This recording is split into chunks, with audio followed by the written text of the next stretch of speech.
All right, this is The Frog Prince by the Brothers Grimm. Long ago, when wishes often came true, there lived a king whose daughters were all handsome.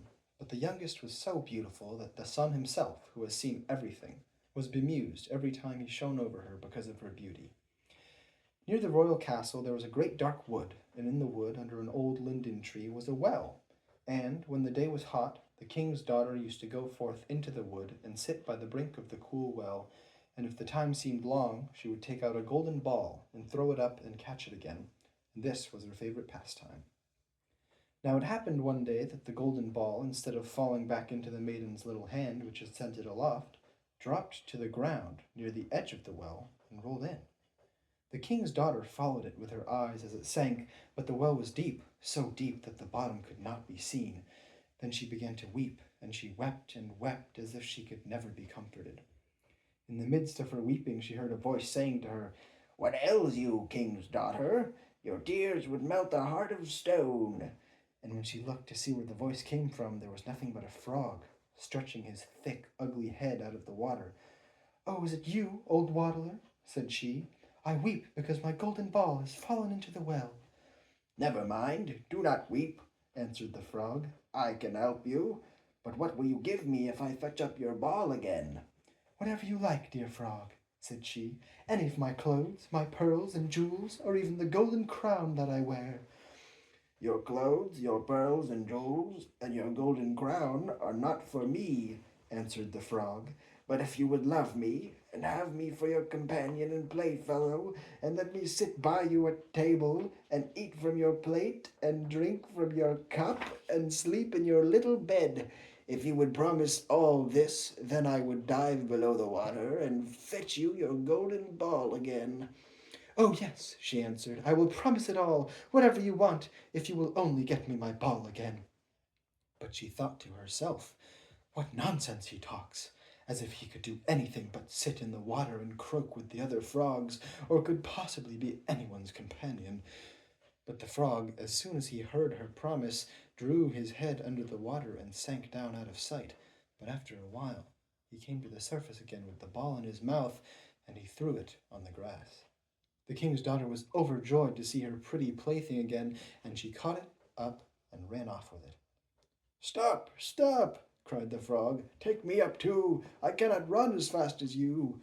But it was of no use, for croak, croak after her as he might, she would not listen to him, but made haste home, and very soon forgot all about the poor frog, who had to betake himself to his well again. The next day, when the king's daughter was sitting at table with the king and all the court, and eating from her golden plate, there came something pitter patter up the marble stairs, and then there came a knocking at the door, and a voice crying, "Youngest king's daughter, let me in."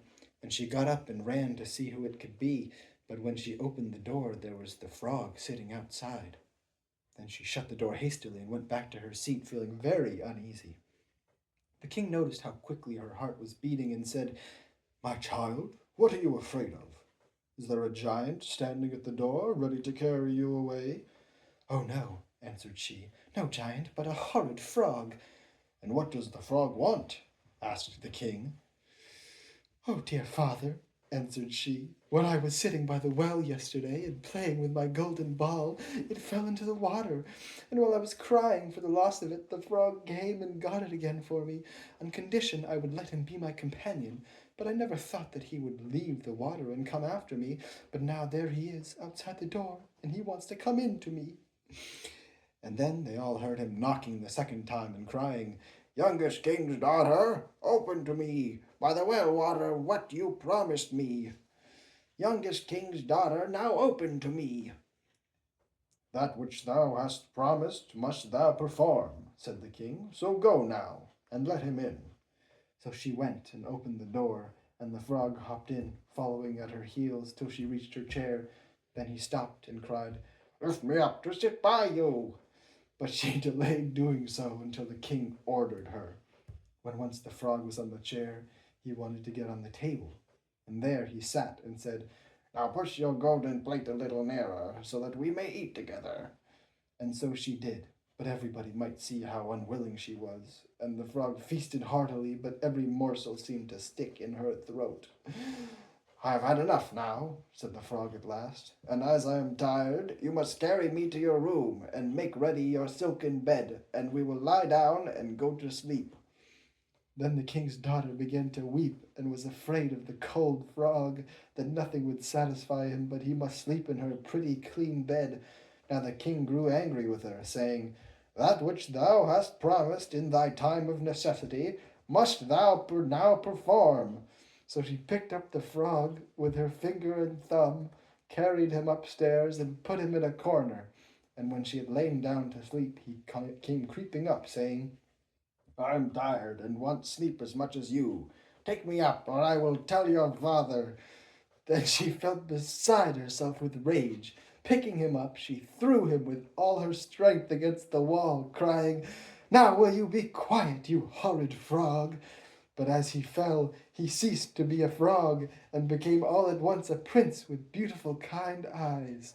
And it came to pass that, with her father's consent, they became bride and bridegroom.